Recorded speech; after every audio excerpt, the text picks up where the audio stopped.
Assalamualaikum warahmatullahi wabarakatuh. Selamat pagi Pak Andika dan teman-teman semua. Perkenalkan, saya Paramesya Tirandari dari Angkatan 2020 dengan NIM 20463743 TP 13621. Pada kesempatan kali ini, saya akan mempresentasikan review jurnal EGPP dengan topik vitamin dan mineral.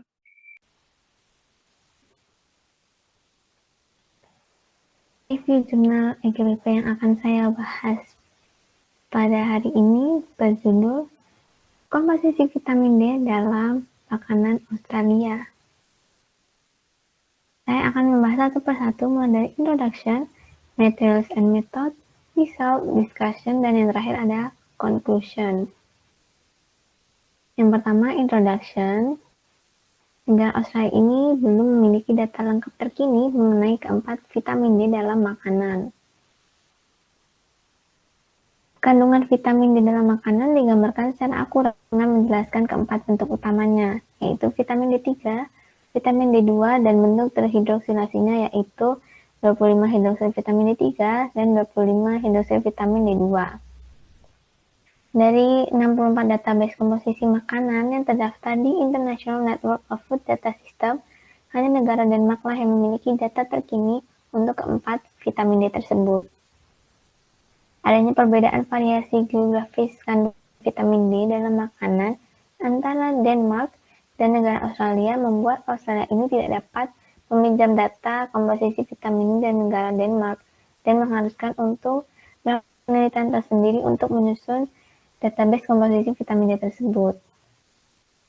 Database komposisi makanan vitamin D Australia berisi mengenai data vitamin D yang dikumpulkan melalui metode analitik skala kecil sehingga diperlukan penelitian yang lebih komprehensif dengan metode analisis modern. Oleh karena itu dilakukan penelitian ini yang bertujuan untuk mengembangkan database komposisi makanan vitamin D Australia menggunakan metode spektrometri massa triple quadruple dengan kromatografi cair yang didasarkan pada metodologi kromatografi cair dengan spektrometri massa perangkap ion. Lalu yang kedua ada materials and method. Yang pertama saya akan membahas mengenai pengambilan dan persiapan sampel.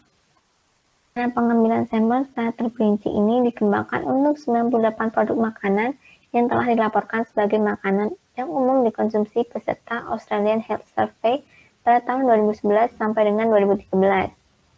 Sampel ini diambil dari 3 kota, yaitu Sydney, Melbourne, dan Perth. Pengambilan total sampel ini terjadi dalam 3 tahap untuk memperoleh variasi dari kandungan vitamin D sebanyak 896 sampel. Yaitu pada tahap pertama di Sydney dilakukan pada bulan Agustus 2018 sebanyak 186 sampel. Tahap kedua di Melbourne pada bulan Oktober sampai dengan Desember 2018 sebanyak 516. Dan terakhir pada tahap ketiga di Perth yaitu pada bulan April sampai dengan Juni 2019 sebanyak 194. Sampel yang telah didapatkan ini didinginkan dari waktu pembelian dan dikemas untuk mencegah adanya paparan panas dan cahaya yang masuk, kehilangan kandungan cairan selama transportasi. Kemudian nama produk, berat, tempat, tanggal pembelian, serta negara asal dan metode produksi yang ada dicatat. Kemudian makanan yang biasanya dikonsumsi dimasak seperti dipanggang, ditumis, dan lain-lain menggunakan metode sederhana tanpa adanya penambahan bahan lain kecuali sedikit air untuk mencegah isi sampel menempel pada waktu memasak. Lalu sampel makanan yang sama dihomogenkan untuk membuat sampel komposit yang terdiri 6 sampel primer yaitu Sydney sebanyak 31, Melbourne sebanyak 86, dan yang terakhir Perth sebanyak 32. Seluruh sampel komposit ini terdiri dari 6 sampel primer dengan jumlah yang sama, kecuali pada coklat hitam yang terdiri dari 8 sampel primer. Lalu yang selanjutnya ada analisis. Seluruh sampel komposit dianalisis di MRI secara duplikat untuk kelembapan lemak, vitamin D3, vitamin D2, 25 hidroksil vitamin D3, dan 25 hidroksil vitamin D2. Vitamin D ini diasip menggunakan metode spektrometri massa triple quadruple yang didasarkan pada metodologi untuk kromatografi cair sebelumnya dengan metode spektrometri massa perangkat ion. Lalu pada proses penyusunan, ekstraksi dan derivatisasi dilakukan di bawah sinar non-ultraviolet untuk meminimalkan penurunan vitamin D.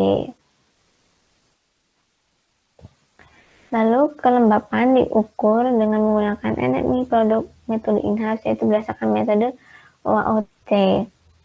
Dan terakhir, akurasi metode ini diuji menggunakan bahan referensi standar nasional Institute of Standard and Technology SRM 1546A homogenat daging. Lalu ada tahapan. Berat sampel ini yaitu sampel padat sebanyak 1-2,5 gram, sampel cair sebanyak 5-15 gram dibatasi oleh kandungan lemak, memastikan bahwa lemak yang disabunkan tidak akan melebihi dari 1 gram. Hal ini dipastikan untuk bahwa sampel lemak tidak melebihi dari kapasitas cairan saponifikasi yang dibatasi hingga 50 ml. Dan saponifikasi ini terdiri dari sampel standar internasional variabel kimia yang diketahui, 1 gram natrium askorbat, 10 ml air deionisasi, 30 ml etanol, 2 gram kalium hidroksida, dan air deionisasi hingga mencapai 50 ml.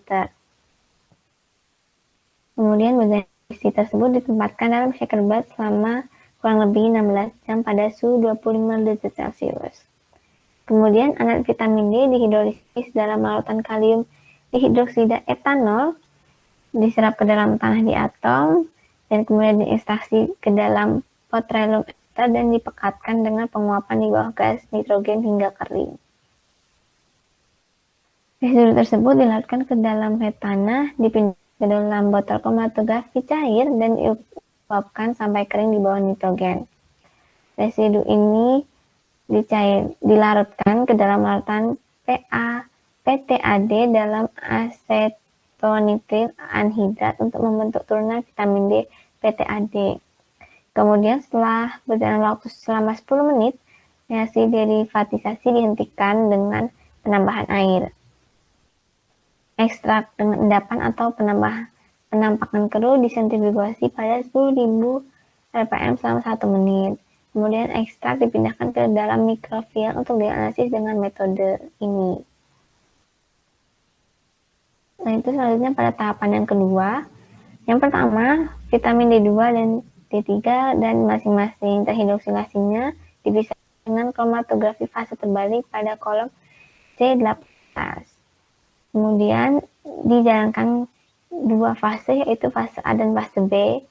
Fase A disiapkan menggunakan 1 liter mili air, 1 ml 0,1% asam format, dan 0,5 ml 6,4 nanomolar metilamin. Fase gerak B yang terjadi 1 liter metanol, 1 ml asam format, 0,1%, dan 0,5 ml 6,4 nanomolar metilamin. Kemudian turunan vitamin D yang diisolasi memasuki triple quadruple sebagai adu metilamin, sedangkan kromatografi cair yang bisa berjalan dialihkan ke limbah, 0 menit untuk limbah, 3,6 menit ke MS, 5,8 menit ke 11,2 menit menuju MS, dan 13,4 menit yang terbuang secara sia-sia. Laju aliran ini adalah sebesar 0,6 ml per menit. Kemudian standar internal dikoreksi untuk infisiensi ekstraksi, kompensasi untuk variasi injeksi instrumen, dan meniadakan potensi penyelidikan matriks atau efek penekanan.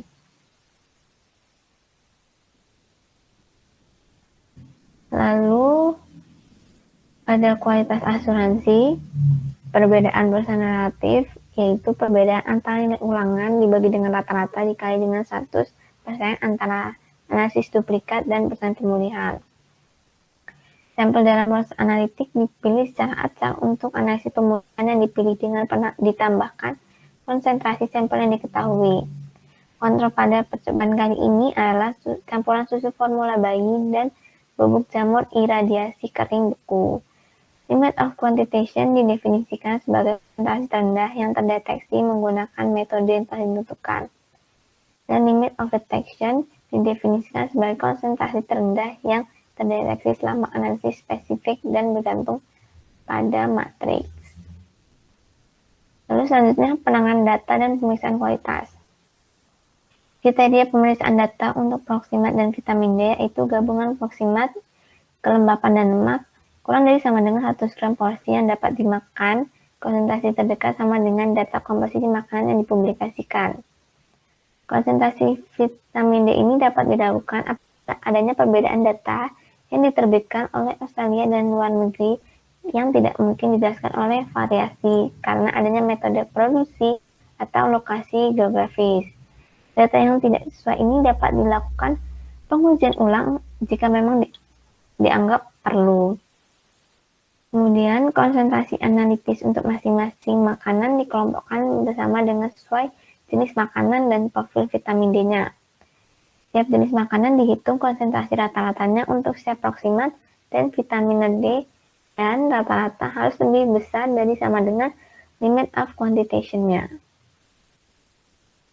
Lalu pada bahasan yang ketiga ini yaitu hasil atau result. Yang pertama hasil jaminan kualitas tentang dari limit of detection adalah 0,01 sampai dengan 0,2 mg per 100 gram. Rata-rata masing-masing untuk vitamin D3 sebesar 5%, vitamin D2 sebesar 6%, 25 hidroksil vitamin D3 sebesar 3%, dan yang terakhir untuk 25 hidroksil vitamin D2 sebesar 2%. Dari ke-58 presentasi pemulihan untuk sampel kontrol dan like sampel dari seluruh vitamin D berada dalam rentang 80 sampai dengan 120%, kecuali pada ketiga sampel makanan yang berasal dari Melbourne, yaitu pertama vitamin D pada ikan basah sebesar 76% dan sosis Frankfurt sebesar 78%, dan pada 25 hidroksil vitamin D2 dalam es krim sebesar 79%. Lalu ada hasil analisis, vitamin D3 ditemukan dalam kopi, sereal sarapan fortifikasi, telur dan produknya, lemak dan minyak yang difortifikasi maupun yang tidak difortifikasi, dalam ikan, kemudian dalam susu dan produknya, dalam daging, campuran makanan gulai, dan yang terakhir dalam makanan manis.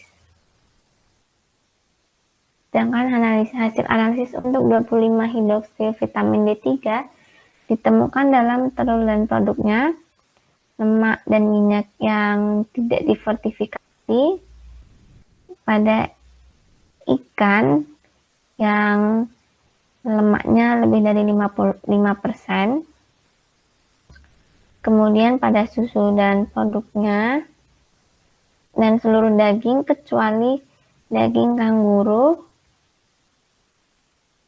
lalu pada makanan manis.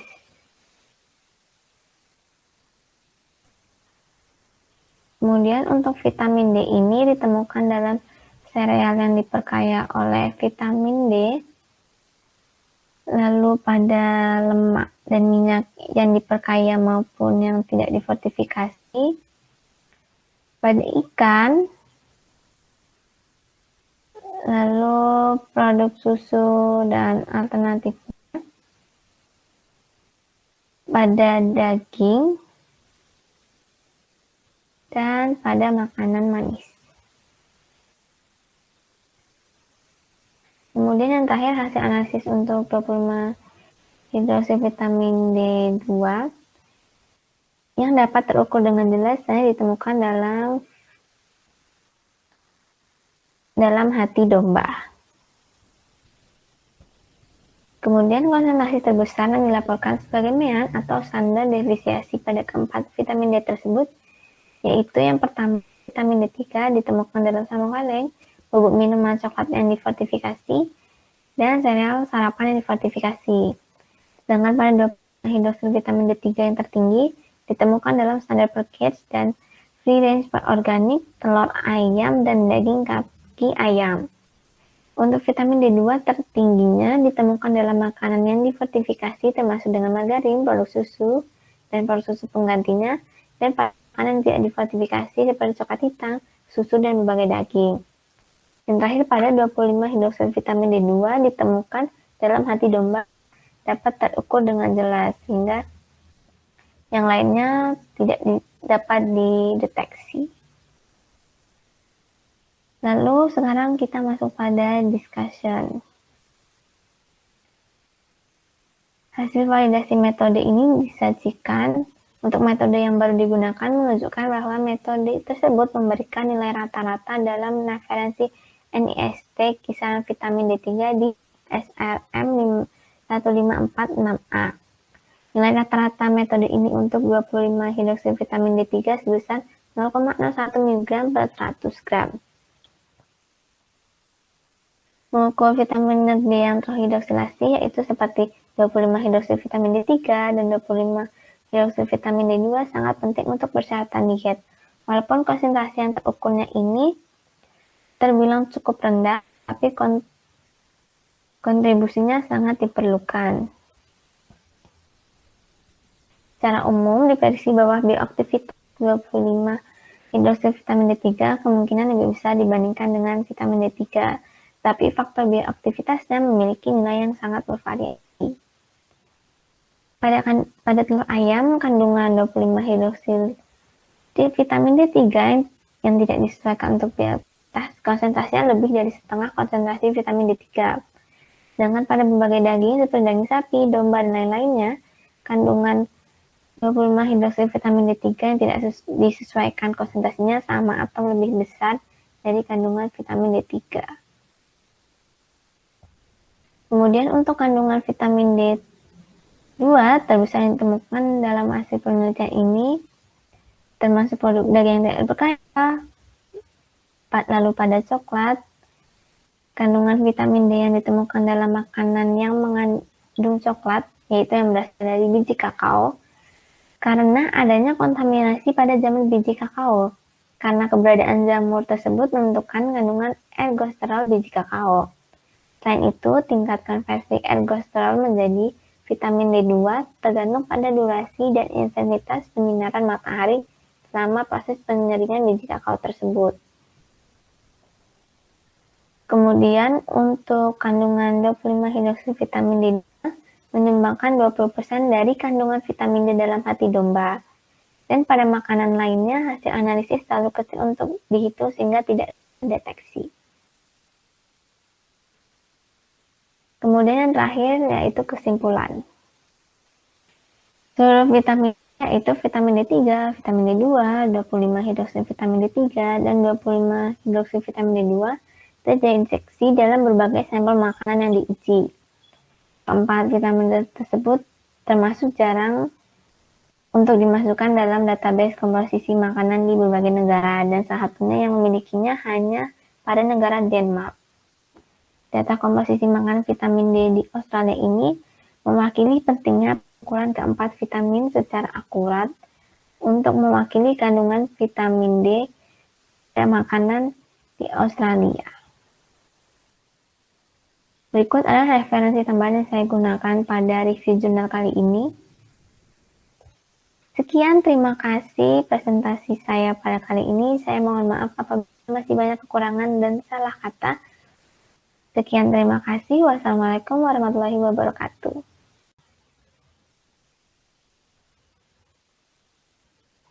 Pada kesempatan kali ini, saya akan menjawab keempat pertanyaan yang telah ditanyakan teman-teman mengenai penjelasan saya sebelumnya. Nah, ini daftar 4 pertanyaan yang telah diberikan. Saya akan mencoba menjawab satu-satu sebisa saya. Oke, untuk pertanyaan pertama, pada bagian analisis terdapat poin mengenai metode AOAC. Metode AOAC itu seperti apa? Nah, AOAC ini mempunyai kepanjangan yaitu Association of Official Analytical Chemists. Nah, metode analisis yang diadopsi oleh AOAC ini digunakan oleh instansi pemerintah terkait dengan percobaan mengenai analisis pupuk, makanan, pestisida, obat-obatan, kosmetik, zat bahaya, dan bahan lainnya yang terkait dengan pertanian, kesehatan, dan kesejahteraan, dan mengenai lingkungan. Nah, metode ini juga digunakan oleh pihak industri untuk memeriksa dari kepatuhan dari produk mereka, seperti itu. Lalu untuk nomor 2, vitamin D2 hanya ditemukan pada produk nabati. Mengapa ditemukan kandungan vitamin D2 pada daging berdasarkan tabel yang Anda bahas? Nah, ya benar, vitamin D2 ini kebanyakan ditemukan pada produk nabati. Nah, tapi belum tentu bahwa hewan tidak ada kandungan vitamin D2-nya. Sumber vitamin D2 dalam daging ini harus berasal dari makanan ternak seperti rumput yang dikonsumsi oleh hewan. Nah, berbeda dengan vitamin D yang dapat disintesis oleh kulit vertebrata pada paparan sinar matahari yang mengandung UVB. Nah, ketika egstrol yang terkandung dalam rumput ini ada karena adanya pertumbuhan jamur dan kemudian dipaparkan oleh sinar UVB dan berubah menjadi vitamin D2, maka rumput tersebut akan otomatis mengandung vitamin D2 dan kemudian dikonsumsi oleh hewan ternak, sehingga hewan ternak tersebut sudah dapat mengandung vitamin D2. Kemudian pertanyaan nomor 3, sesuai dengan tabel hasil, vitamin D2 dan 25 hidroksivitamin D2 terdeteksi di beberapa daging, tetapi tidak semuanya. Kenapa demikian? Nah, tidak semua daging ini ada kandungan vitamin D2 dan 25 hidroksivitamin D2 karena tidak seluruh hewan yang diuji ini sumber makanan yang berasal dari rumput. Contohnya pada ayam dan babi yang tidak mengonsumsi rumput, sehingga hewan tersebut tidak akan mengandung vitamin D2 maupun 25 hidroksivitamin D2 sesuai dengan hasil percobaan yang telah diteliti. Nah, pertanyaan nomor 3 ini masih satu lingkup seperti pertanyaan sebelumnya, yang bahwa rumput ini yang telah terkontaminasi jamur, sehingga ergosterolnya ketika adanya paparan panas dari sinar UVB akan berubah menjadi vitamin D2, sehingga rumput tersebut itu ketika dikonsumsi oleh hewan ternak akan membuat hewan ternak tersebut memiliki kandungan vitamin D2-nya ketika dilakukan uji analisis mengenai daging mereka. Lalu untuk pertanyaan nomor 4, apa kaitannya kandungan ergosterol pada biji kakao dengan vitamin D2? Nah, pada yang telah saya bahas sebelumnya ini, kandungan vitamin D2 ini bisa terdeteksi pada seluruh makanan yang mengandung coklat yang berbahan dasar dari kakao karena biji kakao ini terdapat kontaminasi jamur. Provitamin D2 ini adalah ergosterol yang merupakan sel utama dari jamur. Nah, saat ergosterol yang ditemukan pada biji kakao dan telah terkontaminasi jamur berubah menjadi vitamin D2 karena adanya paparan sinar UVB. Dengan begitu, biji kakao ini dapat dipastikan mengandung vitamin D2 karena jamur pada biji kakao. Nah, tapi kandungan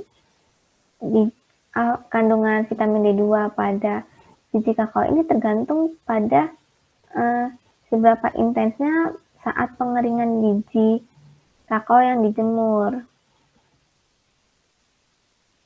Berikut adalah referensi yang saya gunakan untuk menjawab beberapa pertanyaan dari teman-teman semua. Sekian presentasi saya kali ini untuk menjawab keempat pertanyaan. Mohon maaf apabila masih ada kurang dan salah kata.